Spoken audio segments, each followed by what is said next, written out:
Olá, nossas saudações, nosso abraço amoroso para quem está nos assistindo. É uma alegria mais uma vez estar presente, participando de uma atividade dessa natureza, de uma atividade espírita. Uma saudação ao grupo, à comunidade da confraternização. E como se trata, como disse, de uma atividade dessa natureza que envolve a nossa busca consciente, intencional de uma relação com os espíritos, portanto de uma vivência espiritual. Então nós buscamos assim, mesmo que seja através desse processo de fala, de escuta, por meio, portanto, de uma vivência que é de certo modo teórica, mas a nossa busca nesse processo de integração com a espiritualidade é de que seja uma vivência que proporcione paz, que possa confortar nossos corações, que possa nos trazer, portanto, conteúdos positivos que favoreçam nossas vidas.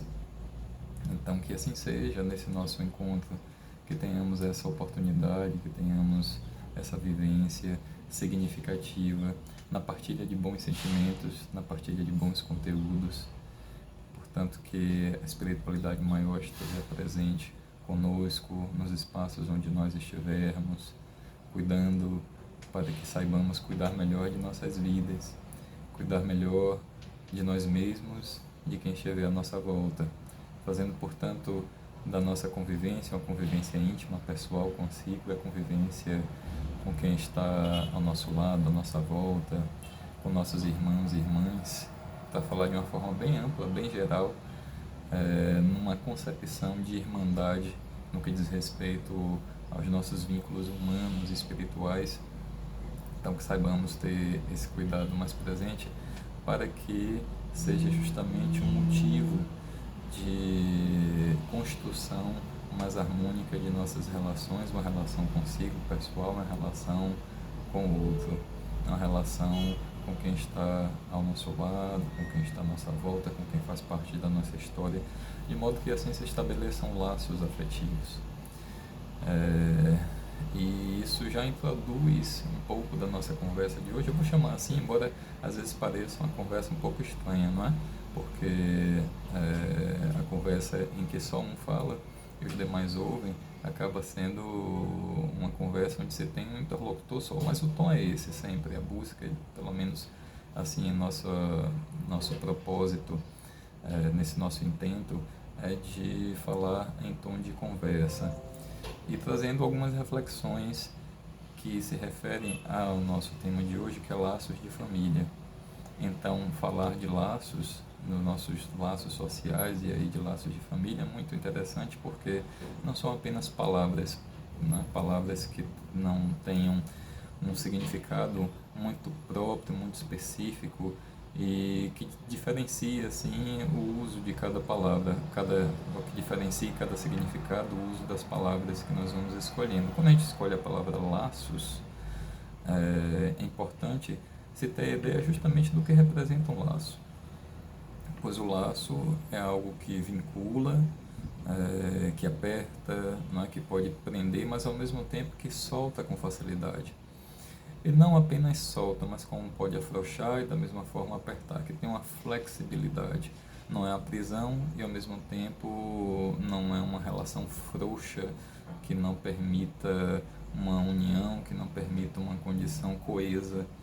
Então o laço ele tem essa característica, não é à toa que um grande escritor brasileiro, que é mais conhecido no campo da literatura, vamos dizer assim, que é Rubem Alves, ele explora muito essa relação, essa palavra laço, fazendo uma contraposição, ou pelo menos uma relação de reflexiva, de oposição, com a outra palavra que é nó.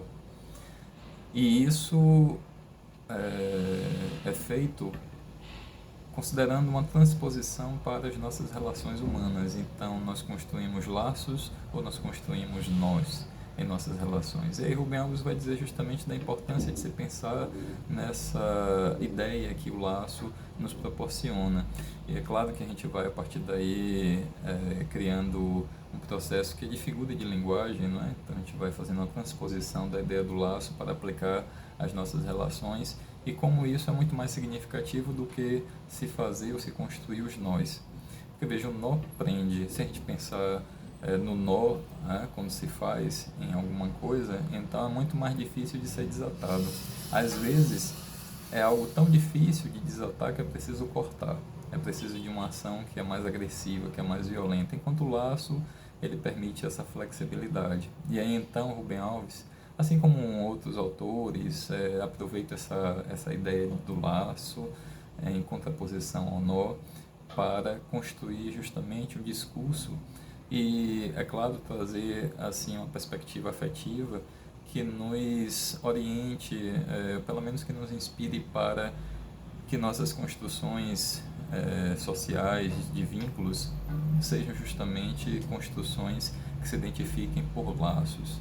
Vamos criando laços, laços de amizade, laços de parentesco, laços de união a partir de relações de trabalho, a partir de práticas esportivas, a partir de experiências culturais, a partir de vivências religiosas, espirituais.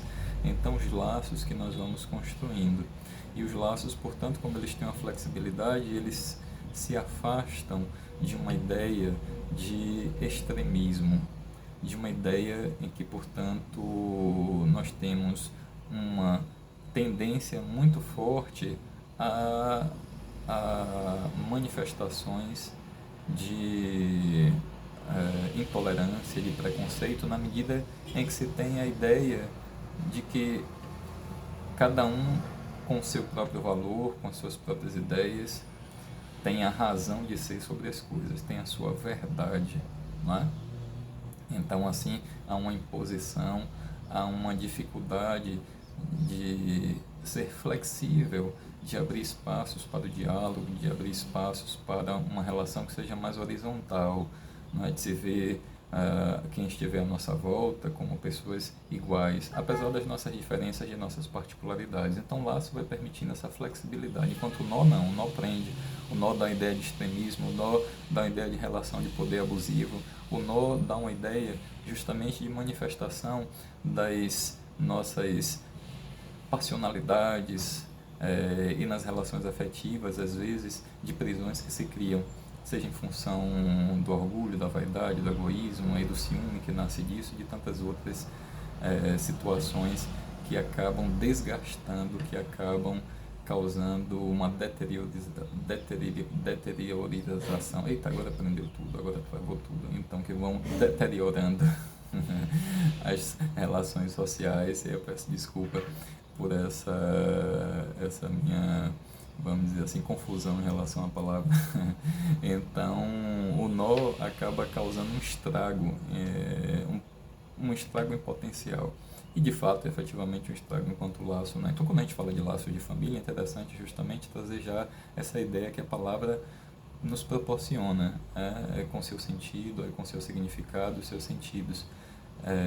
Então, pensar no laços de família, já é uma forma de pensar a família de um modo que é mais flexível, de um modo que é mais harmônico, considerando as relações que se estabelecem nessa perspectiva como relações que fazem bem, como relações que estão impregnadas de cuidado, de cumplicidade. E isso é muito importante porque não são palavras vazias, né? São palavras, portanto, que já vão nos dando indicações. Isso, em relação ao que está no campo do saber espírita, na sua forma de compreensão da vida, é fundamental. Porque nós vamos encontrar, a começar por uma das obras básicas, que é o Livro dos Espíritos, nós vamos encontrar justamente no que diz respeito à compreensão acerca da sociedade, em um capítulo que trata justamente da lei de sociedade, essa visão, ideia, no entendimento de que a vida social é uma necessidade natural, não como algo que se cria culturalmente, mas é uma necessidade natural, um dispositivo natural né? Que tem tanta naturalidade quanto os nossos dispositivos ou condições biológicas relacionadas à manifestação da vida orgânica. Então, a vida social também é produto de uma necessidade natural, assim colocado pelos espíritos. E, portanto, não se trata necessariamente de uma criação, mas de uma necessidade. Necessidade para quê? Para que tenhamos a possibilidade de desenvolvermos as nossas possibilidades, os nossos potenciais, para termos assim condições de construir uma vida que nos assegure condições melhores, tanto para o sustento dessa vida quanto para o seu desenvolvimento, em termos das diversas realizações que nós podemos ao longo do tempo e nesse processo de convivência obter, não é? Alcançar. Então, a vida social acaba sendo uma necessidade, inclusive do ponto de vista, e especialmente do ponto de vista espiritual. Veja, os espíritos vão dizer a Kardec que nós somos centelhas, quando Kardec pergunta o que é o espírito, centelha divina. Então, se é uma centelha divina, é uma divindade, tem um potencial, é um ser luminoso que traz um potencial divino consigo.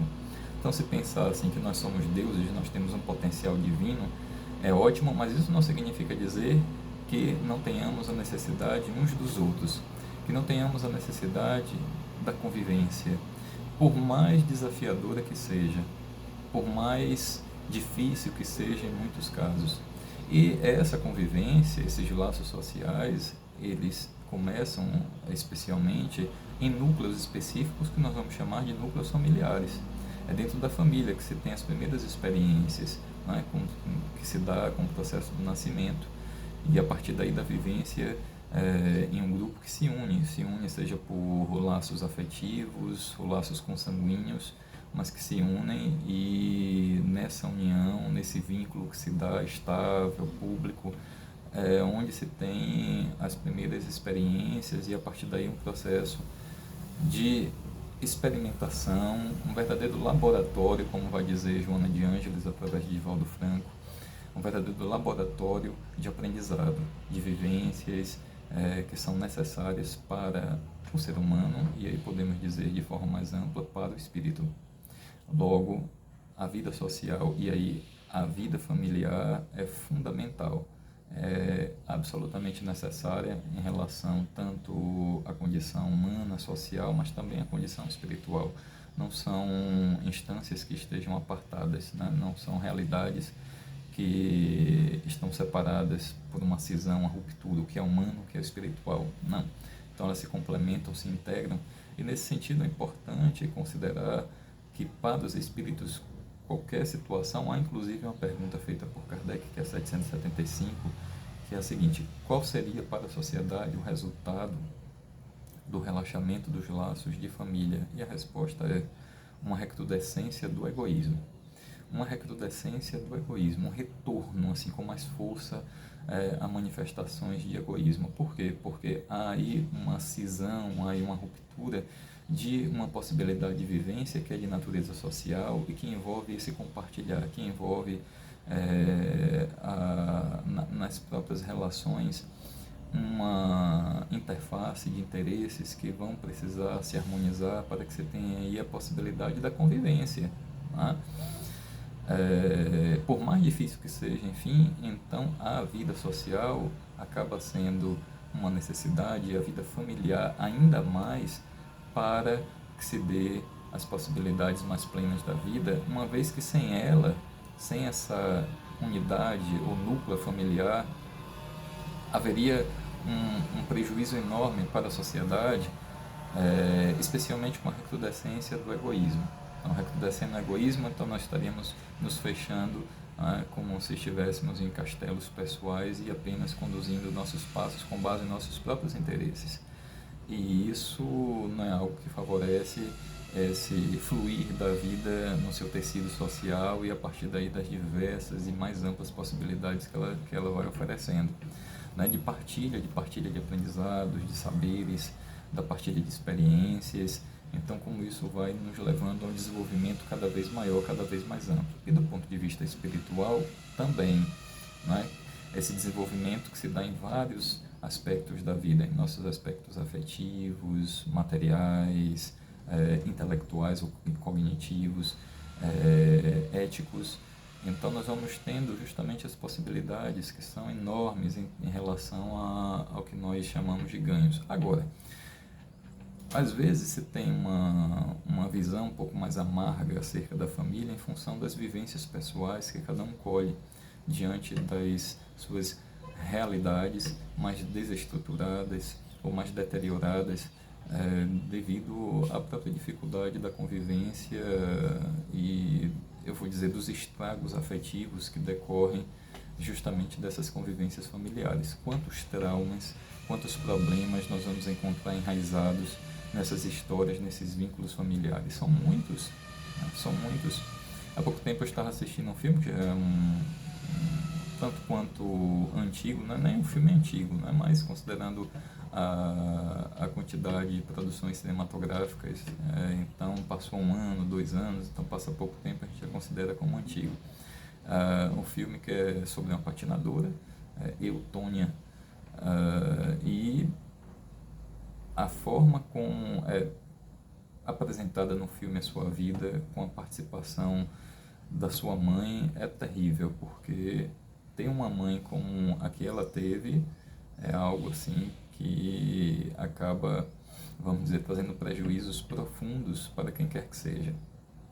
A gente pode dizer que aquilo não é uma mãe, é um obsessor, né? É uma mãe no papel de obsessor. Então, nós vamos encontrar realidades parecidas, nós vamos encontrar várias situações em que, não exatamente daquela mesma forma, mas em que a ação de familiares pode causar estragos profundos e severos para a vida de uma ou mais pessoas que compõem um determinado núcleo familiar. Daí, como é que você pode dizer que a família é uma necessidade? Que a família se apresenta como uma célula máter da sociedade, a célula mãe da sociedade? Porque de fato é assim, e aí nós vamos vendo como a família ela pode justamente espelhar aquilo que nós encontramos na vida social como um todo, de modo que é preciso considerar, a partir da própria compreensão de que o conceito de família muda, logo de que a família ela vai mudando com o tempo, ela pode justamente passar por, e vai passando por variações, vai passando por formatos, configurações que são novas, relações também que se renovam socialmente, e isso nos traz pelo menos uma perspectiva da possibilidade de mudanças, da busca que se dá através do cuidado para que as vivências familiares elas sejam melhores, para que essas vivências familiares elas sejam justamente o fomento de coisas boas e não o foco de traumas, de tragédias, né?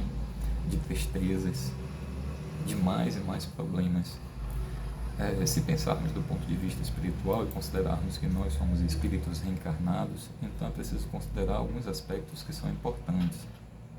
Primeiro, nós trazemos uma história, e quem está à nossa volta também traz uma história junto consigo. Nós não começamos do zero a partir do nosso nascimento. Então nós já trazemos uma história que está mergulhada em nosso inconsciente, nas profundezas do nosso inconsciente, que dificilmente é acessível, mas que pode ser acessado, e tem vários casos que apresentam justamente essa possibilidade, mas essas memórias costumam estar mergulhadas nas águas profundas do nosso inconsciente. Mas já trazemos uma história, então nessa perspectiva reencarnacionista, trazemos uma história junto conosco. Quem está à nossa volta também traz a sua própria história. Tá? E aí, considerando o saber espírita, considerando as informações que os espíritos vão trazendo ao longo do tempo, e até as próprias experiências que nós vamos encontrando em situações que são de regressão de memória, seja espontânea ou provocada, nos casos, nas histórias, de um modo geral, que são contadas, nós vamos observar que há, de uma forma assim muito frequente, reencontros. Não são normalmente constituições que se estabelecem como fruto do acaso, ou como frutos do acaso, mas como reencontros e possibilidades que surgem a partir desses reencontros, sempre com a perspectiva de que esses reencontros permitam não apenas uma nova reconfiguração das relações, mas a superação de antigos traumas, a superação justamente de mágoas que foram criadas e alimentadas ao longo do tempo por conta de relações anteriores no que diz respeito a essa vida, né? Então, relações anteriores a essa vida.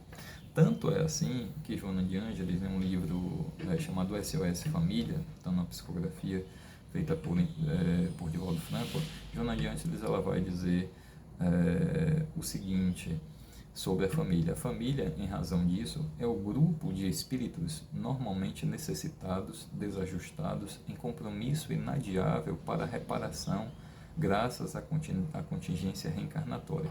Aí eu vou repetir. Veja, a família é o grupo de espíritos. Então, olhe como já esse conceito já traz uma perspectiva espiritual, né? Já apresenta-se um horizonte que é espiritual, né? Porque já fala aí de união, não de pessoas, mas de espíritos. É claro que é a união de pessoas, mas é considerando as pessoas como espíritos. Então, a união de espíritos, para além das pessoas, aí você tem a compreensão de que nós somos espíritos. Então, essa união de espíritos normalmente necessitados. Vejam que não é sempre necessitados. Normalmente, não significa dizer que em todos os casos a família que se forma, a família necessitada em termos dos desajustes que foram criados em vínculos anteriores, em relações anteriores. Digamos que hoje quem reencarna como um pai, como uma mãe, como um filho, uma filha, e na reencarnação passada foi irmã, foi tia, foi avó. Então esses papéis mudam, ou mesmo podem ter sido companheiros, pode ter sido colegas de trabalho. Então algum tipo de vínculo, algum tipo de relação social que se estabeleceu, e aí podem retornar em um mesmo núcleo familiar para que a obrigatoriedade, pelo menos por um momento, não é? E a princípio, considerando a própria legislação social de modo mais amplo nas culturas onde se tem, de fato, dispositivos legais que vão reger essas normas, ou pelo menos a constituição da família, como ela se dá e os direitos que a partir daí se estabelecem nessas relações. Mas o fato é que há uma obrigatoriedade. Se a pessoa nasce por intermédio, claro, de um pai e de uma mãe, então ele vai ter uma vivência com esse pai, com essa mãe, com seus irmãos, vai ter um núcleo familiar. Os laços consanguíneos criam socialmente uma situação de convivência. É claro que isso não é uma obrigatoriedade, que nós temos situações em que crianças são abandonadas, então que outros parentes cuidam, então há cisões familiares que são, nessa vida, às vezes até irreparáveis, mas de um modo geral é assim que acontece. Então a obrigatoriedade de convivência e essa relação consanguínea com a obrigatoriedade de convivência pode dar justamente ensejo a vivências que venham a transformar, a ressignificar aqueles conteúdos relacionados a vidas passadas. Se foram inimigos em vidas passadas, então no momento em que reencarnam numa mesma família, a partir dos laços afetivos, tem a possibilidade de superarem aqueles traumas e assim seguirem em um novo curso, a partir da reparação, construindo laços que sejam marcados pelo que se chama de amor fraterno. Logo, essa é uma perspectiva mais geral, e aí é que Joana de Ângeles vai dizer: a família é um grupo de espíritos normalmente necessitados, nem sempre, normalmente necessitados, desajustados, veja, normalmente necessitados e desajustados, em compromisso inadiável para a reparação.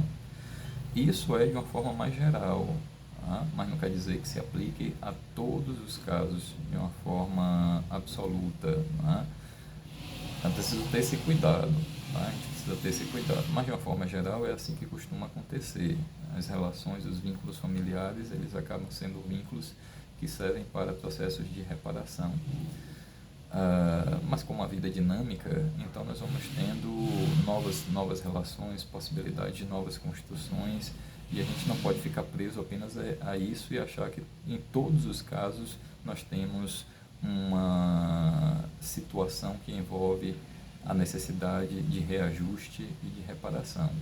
Então, cuidado para não entrarmos aí em um extremismo, né, e pensarmos de um modo que não crie abertura para outras possibilidades, para outras situações. Então isso é muito importante. Pois bem, se nós somos assim espíritos, considerando esse conceito, a família como um grupo de espíritos, então nós podemos também considerar que não é só para a reparação e para o reajuste, mas também para o desenvolvimento, mas também para possibilidades maiores. Nós podemos pensar nisso. Vejam, digamos que alguém reencarne e tenha a necessidade de pessoal, íntima, de realizar certas possibilidades em termos de uma atuação em uma área de conhecimento, não é? Ou então que faça alguma coisa em relação a aquilo que está no campo de manifestações artísticas, que se torne, por exemplo, um grande músico, que se torne, ou não precisa ser um grande músico, né? Mas vamos dizer que tem uma experiência significativa com a música, que tem uma experiência significativa com as artes plásticas, que tem uma experiência significativa com o trabalho, que tem uma experiência significativa com ações sociais, que tem uma experiência significativa, seja lá em que área for, seja lá em que tipo de, vamos dizer, de experiência humana for. É possível que encontre no seu núcleo familiar espíritos reencarnados que facilitem, que contribuem para esse tipo de realização. Então, nós não vamos encontrar situações apenas que envolvem a necessidade de reajuste e de reparação, mas também de realizações. Isso é importante falar, para não pensarmos apenas que a família se constitui com o fim de unir ou reunir espíritos inimigos que causaram mágoa uns aos outros, e a partir daí, em um processo normalmente difícil, doloroso, mas que venha justamente a partir dessa nova vinculação familiar, a reparação. Então nós podemos abrir margem. E mesmo quando existe essa situação da reparação, é preciso ir além. Né? Preciso considerar a reparação, reajuste, não apenas como uma superação de conteúdos conflitivos, não apenas como uma superação da mágoa, mas também como possibilidades para além dessa superação, para a vivência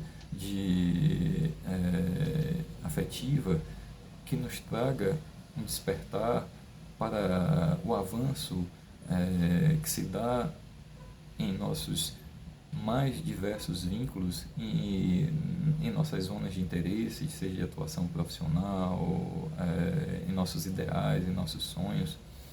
Então, como isso vai contribuindo para que sejamos cada vez melhores, para que tenhamos a possibilidade de ter uma vida plena?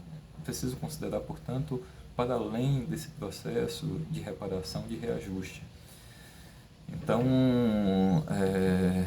não vamos apenas concentrar uma ideia da família como algo que às vezes se apresenta como castigo, né? Então, com um certo amargor. É preciso considerar a família como uma oportunidade sempre presente a partir dessa vivência social inicial que se dá na construção dos nossos laços afetivos, de nossa memória afetiva especialmente, com as suas possibilidades de desenvolvimento também, de crescimento.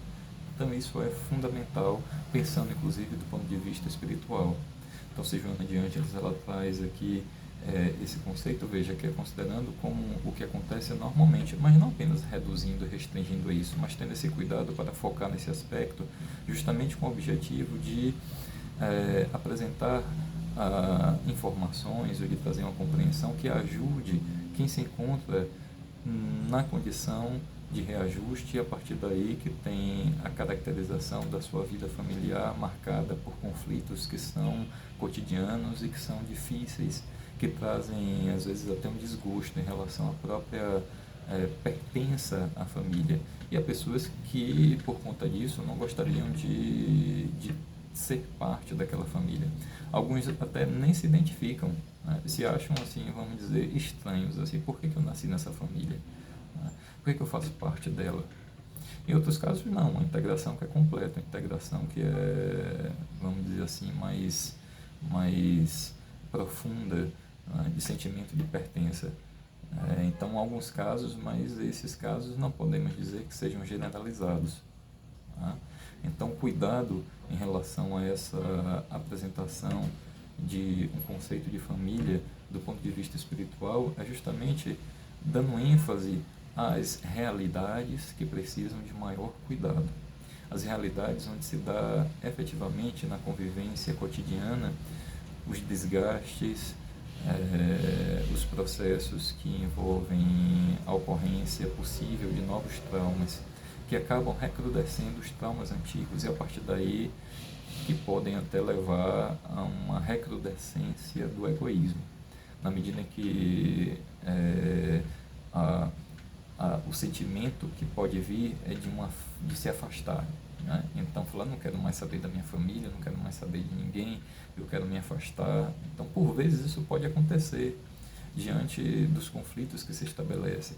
Mas aí nós precisamos do cultivo justamente da humildade, a partir dessa compreensão, e se distanciando do egoísmo para reaver os nossos laços, para ver como esses laços eles vão, portanto, na medida em que se afrouxam, tendo a possibilidade de serem apertados novamente, mas apertados de uma forma suave, de uma forma que não prenda, de uma forma, portanto, que seja flexível, de uma forma que não cause dor, de uma forma que não cause qualquer tipo de constrangimento.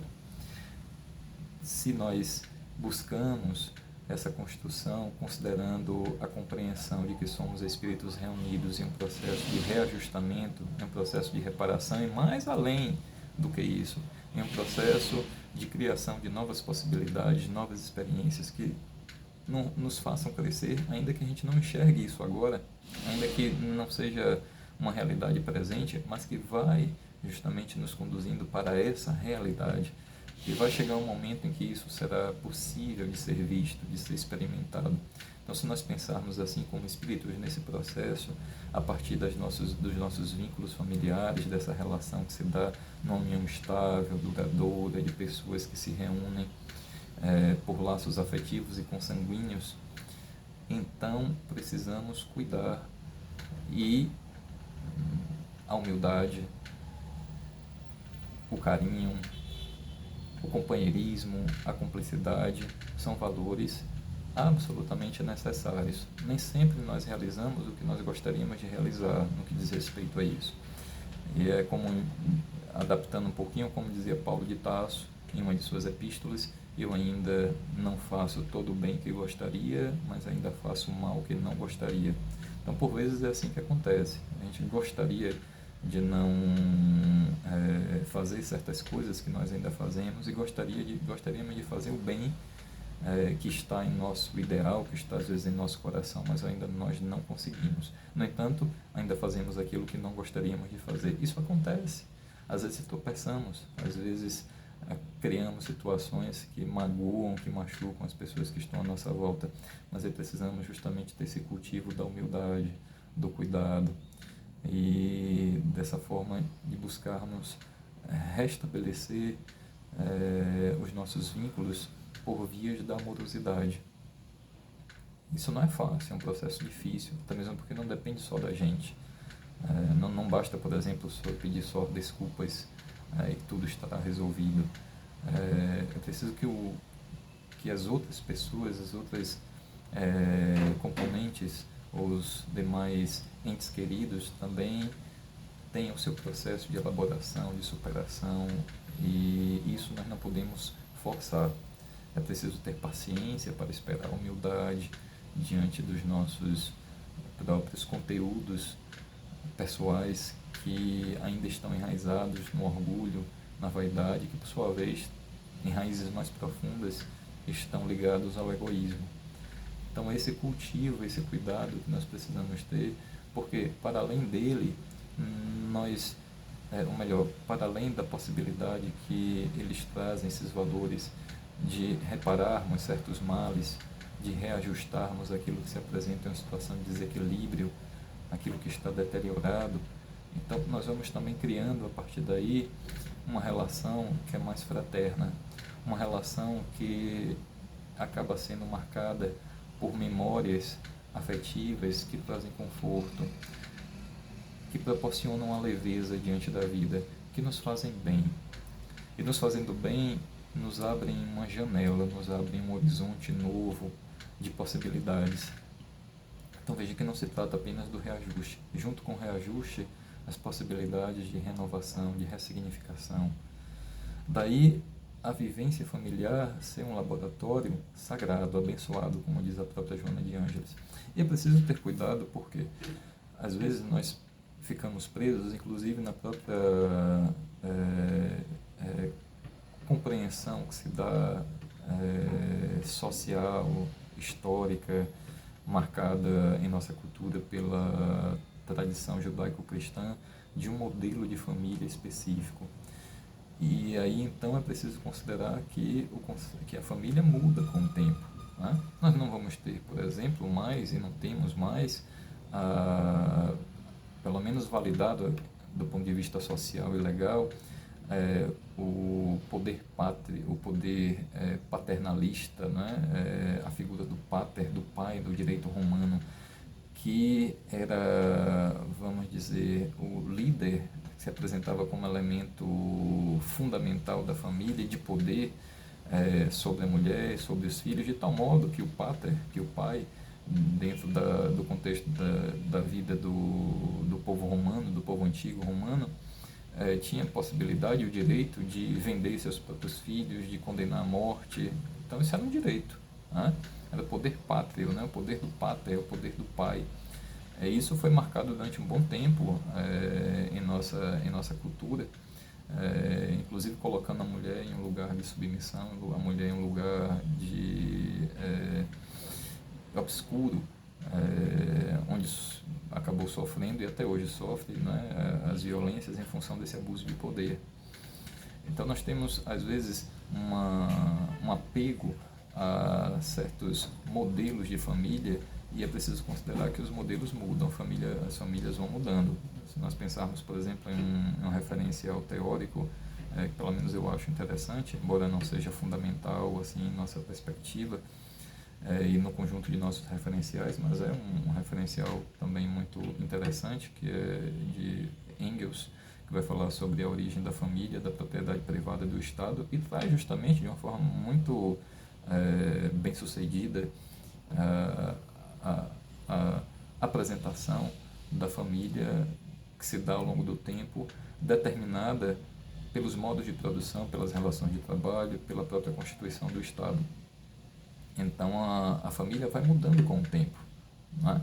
A família vai passando justamente por transformações, então a gente não pode ficar preso, porque ficar preso é o nó, não é um laço. Então a gente sai do laço e acaba ficando preso ao nó. Então por isso é preciso ter esse cuidado. Tanto é assim que nós podemos falar hoje da família como um núcleo de coexistência estável, né? Então núcleo de coexistência estável, público e fundada no afeto, especialmente, fundada no afeto. De modo que a gente pode falar hoje de conceito de família que se dá de uma forma diferente, inclusive previsto em dispositivos legais, com pessoas do mesmo sexo. São novas configurações, não se tem mais apenas aquela do pai, da mãe, dos filhos, da prole, né? Podemos ter, às vezes, da filha com a mãe e a neta, e aí você tem um contexto familiar, uma configuração familiar que é diferente de um casal que seja homossexual, né, que tem filhos que são adotados, ou então que tem os seus próprios filhos, por um processo de inseminação artificial, por exemplo, e isso não descaracteriza a família, essa célula máter da sociedade, né? E não há qualquer desajuste em relação ao que nós chamamos de família. Por quê? O que é mais importante é justamente ter esse núcleo de coexistência estável, pública, fundamentada no afeto. Isso é o que é principal, né? Isso é o que é mais determinante, fundamentado no afeto. E quando é fundamentado no afeto vai para além, para muito além das questões consanguíneas.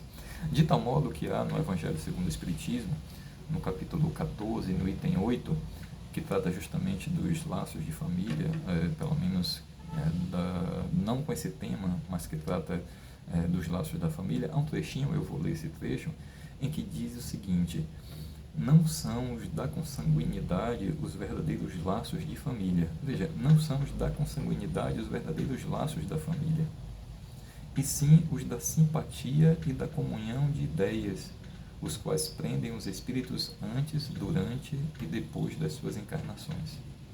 Segue-se que dois seres nascidos de pais diferentes podem ser mais irmãos pelo espírito do que se fossem pelo sangue. Então, olhe como a prevalência aí dos laços afetivos sobre os laços consanguíneos são, do ponto de vista espiritual, evidentes. Né? Isso é o que mais importa. Então, esses laços que são laços afetivos, é claro que eles se constroem também pelas vias da consanguinidade. Se nós temos um filho, uma filha, irmãos, irmãs, essa consanguinidade, a partir daí a oportunidade de convivência que se estabelece no núcleo familiar pode nos levar de uma forma muito mais fácil ao desenvolvimento de laços afetivos que se estabelecem de uma forma diferente do que acontece com pessoas que eu conheço na vida social, nas relações de trabalho, nas relações esportivas, culturais, religiosas.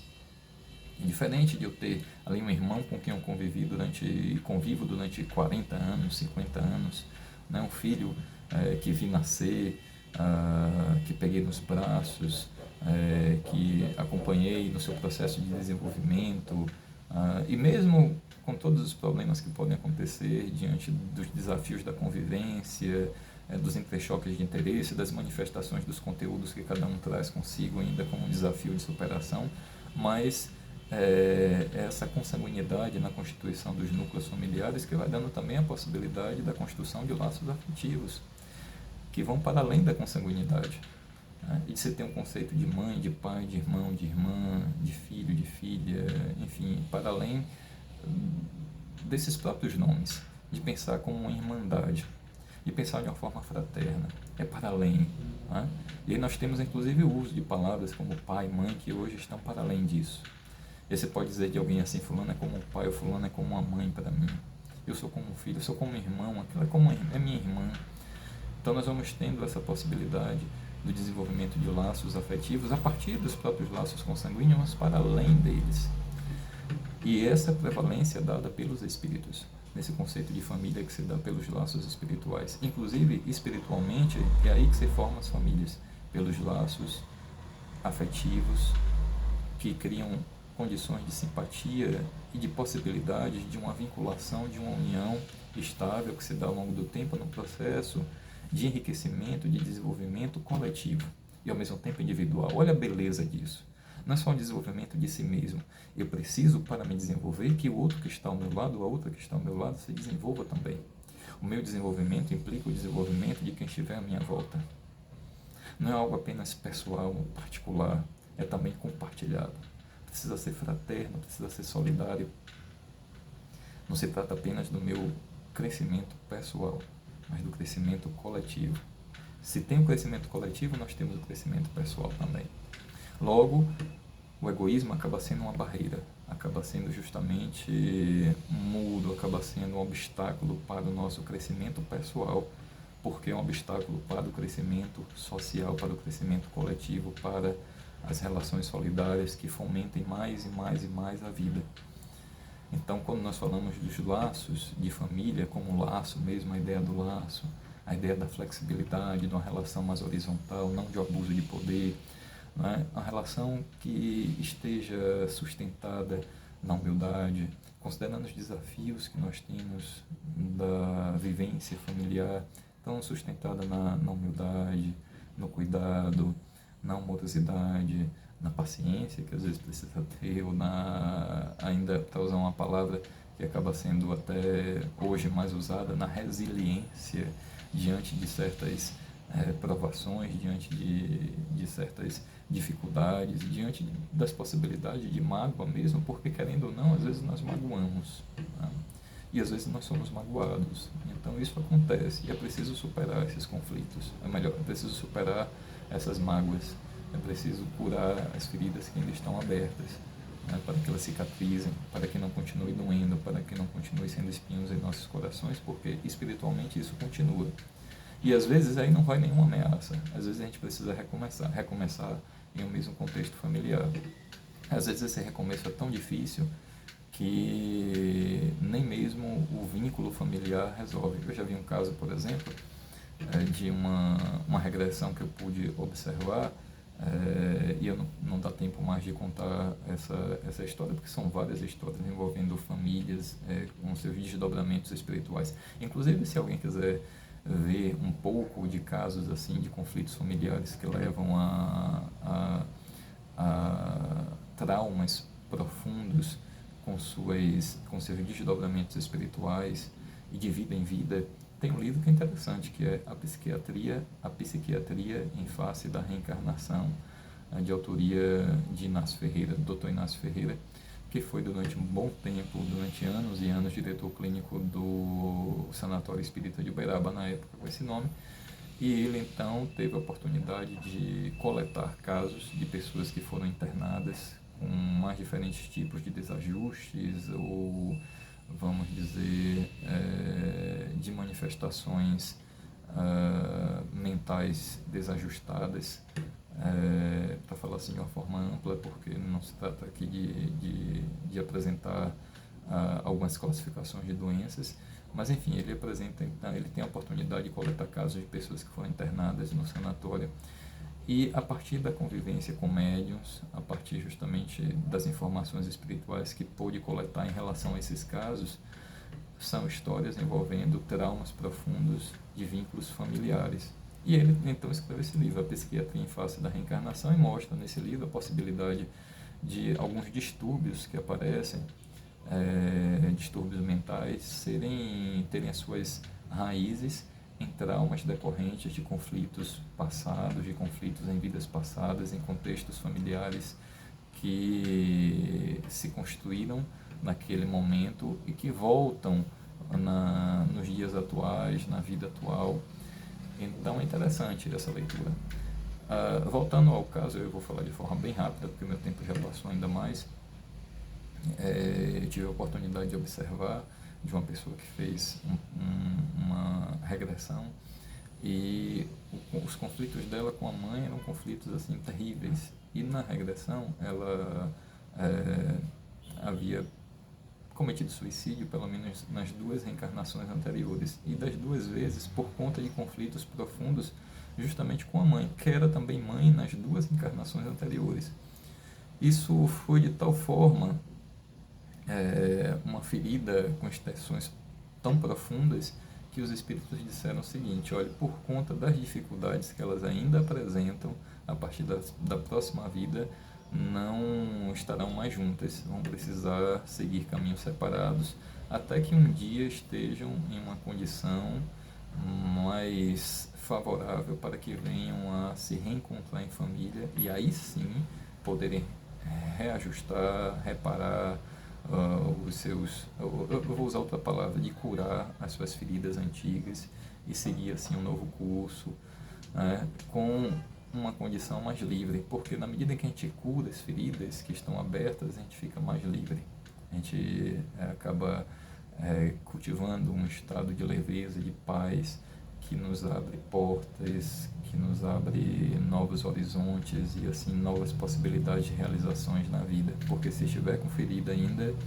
se estiver com traumas, isso representa de alguma forma uma prisão, uma limitação. Então nós podemos criar espaços para um processo de renovação, e ainda que seja de uma forma aparentemente contraditória, a família ainda é essa oportunidade de ressignificar, de curar, de recomeçar, mas contanto que sejam laços de família, para a construção de laços afetivos, de modo que esse conceito de família seja um conceito espiritual, para dizermos de uma forma semelhante a Jesus, quando pergunta quem é minha mãe, quem são meus irmãos, e a partir daí traz uma compreensão, uma ideia e ao mesmo tempo um sentimento de irmandade que está para além dos laços consanguíneos, de sermos irmãos e irmãs a partir da partilha, da comunhão de nossos sentimentos, de nossos pensamentos, preservando, é claro, nossas particularidades, nossa individualidade, mas no processo fraterno de convivência que nos distancie cada vez mais do egoísmo e de todos os males que nascem do egoísmo. Então essa é a nossa mensagem de hoje, né? nesse breve momento, nesse encontro, não tão breve, né? Mas vamos dizer assim, com um tempo que é reduzido, não é tão extenso, mas é significativo. E com a nossa esperança de que seja significativo também para quem está presente, para quem ouve, para quem está aqui nessa convivência conosco. Então essa é a nossa esperança, é o nosso desejo. Então um beijo no coração, um abraço fraterno, amoroso, que tenhamos dias melhores, que saibamos cultivar melhores sentimentos, que saibamos a cada dia mais conviver melhor, porque é um desafio enorme, e sempre tendo em vista a possibilidade de recomeçar, a possibilidade de a cada dia ser um novo dia que nos abre aí um convite de recomeço. E isso não é algo que se realiza se não tivermos a humildade presente em nossos corações, para recomeçarmos, aproveitarmos cada dia, cada instante, e assim construirmos uma vida melhor para nós mesmos e para a nossa família humana, que sejamos irmãos e irmãs de coração. Que Deus nos abençoe, que Jesus esteja sempre conosco. Até uma próxima. Tchau.